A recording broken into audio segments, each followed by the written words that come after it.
I must admit, I accepted, I didn't quite support it, but I accepted this idea that the government should have money to invest for the future. But he calls it sovereign wealth. It is not sovereign wealth.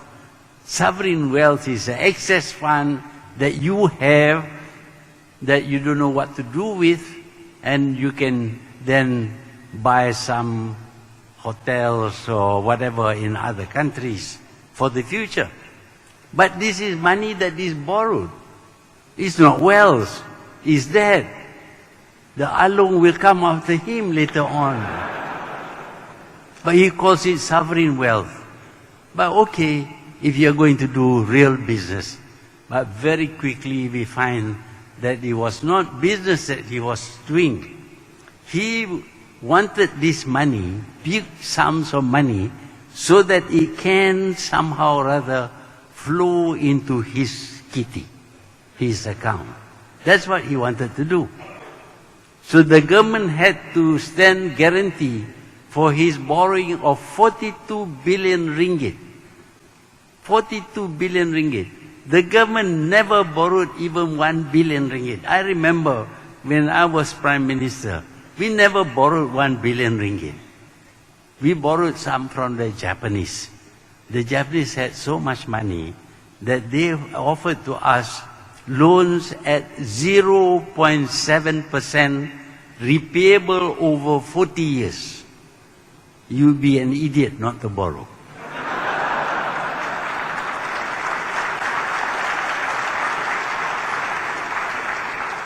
But Najib borrowed money at 5.9% interest. That is very big. Government never pay anything more than 3%, but he was paying 5.9%. And on the top of that, he doesn't get all the money that he borrows. He gets only 90% of the money he borrows. 10% goes to Goldman Sachs. But he has to pay interest on 100%. He gets only... I thought this is crazy. I mean, this is going to cause any business that you do become very expensive, because you have to serve the loans, you have to pay the interest, and eventually you have to pay the principal. It's not the way to borrow money for the government. Other people can borrow and pay even 20%. But the government is entitled to very low interest rate. But Najib paid 5.9% for 90% of the loan that he borrowed. Which means that actually the rate went up to almost 7%. It is crazy. But why does he want to borrow this money? Oh, to invest. And when you go through, I wouldn't talk about what he invested in, but what we do know is that the money disappears. Somehow or other, it's like a magician. One day you have 42 billion, the next day, poof, it's disappeared. We ask, oh, it is there, it is here, it is there. And say, but show proof. Money, that much money, cannot be hidden under the pillow. You can't sleep, because the pillow will be the height of the ceiling.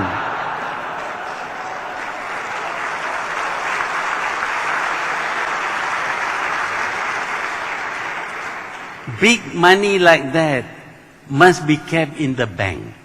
And once you go to the bank, there must be documents. You don't give 42 billion to the bank and just walk off without any receipt. There must be a receipt. The bank must enter this thing into their books. They must update. They must charge interest or whatever. So money cannot move without documentation. Show us the document. No documents. Even when the auditors ask for the documents, no document. So if no documents, how can we know where the money is? It's in Singapore. Why in Singapore? because Bank Negara asked too many questions. Hey, you are the Prime Minister.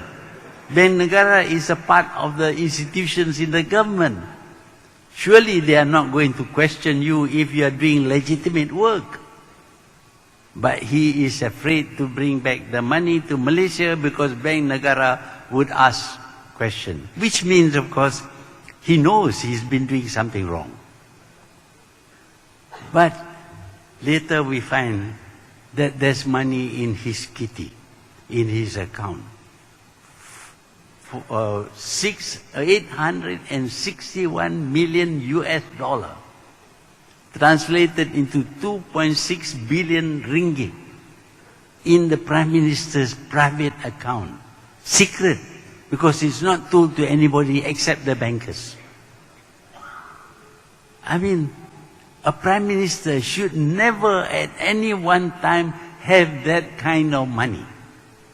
If you have that money, it is like Toyo building a house, a big house. You have to ask questions. And maybe now they're asking question of Guan Eng. How much?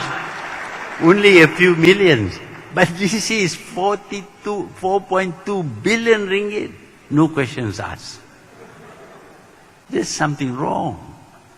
First you have police report made. Nothing is done. The people who made the report goes to jail. Now you have these huge sums of money in his private account, and nobody asks or says anything. I think Bank Negara knows about this money. We now are afraid of money laundering, of stolen money being bersih. Not through bersih, but bersih. You have to clean the money. And to clean it, you must explain where the money comes from. I think Bank Negara knows where the money comes from. Because Bank Negara prepared a report for the AG. But the AG says there is no evidence against Najib. Of course, this is the new AG. The old AG has been thrown out. So how can we progress? How can we rely on anything when we find that legitimate, or the legality of his money is not being investigated? It should have been investigated. 2.6 billion ringgit. That's a lot of money. I tried to work out how big is it. I think it may fill about a quarter of this room. I mean, that kind of money, of course, is not in the form of cash. It is in the forms of documents, checks and things like that. So, show us, where is the check? Who gave you? This man, this Arab, who gave you so much money. Even these Microsoft people wouldn't give that kind of money. Bill Gates won't give that kind of money. But this Arab is so concerned about Malaysia, more concerned than me or Guan Eng or anybody else. He's so concerned. He wants the UMNO to win. And he gave this huge sum of money, 861 million US dollar. And tells Najib, please spend it and don't tell anybody.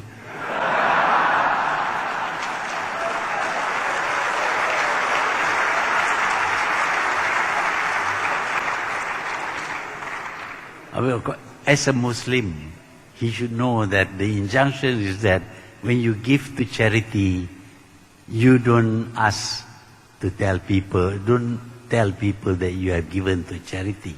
Maybe he was abiding by that injunction, but I don't think so. Now, if he admits that it comes from this Arab, tell us which Arab, so that we can meet this Arab and ask him, hey, how do you get so much money to give away? Show some document. What business are you doing?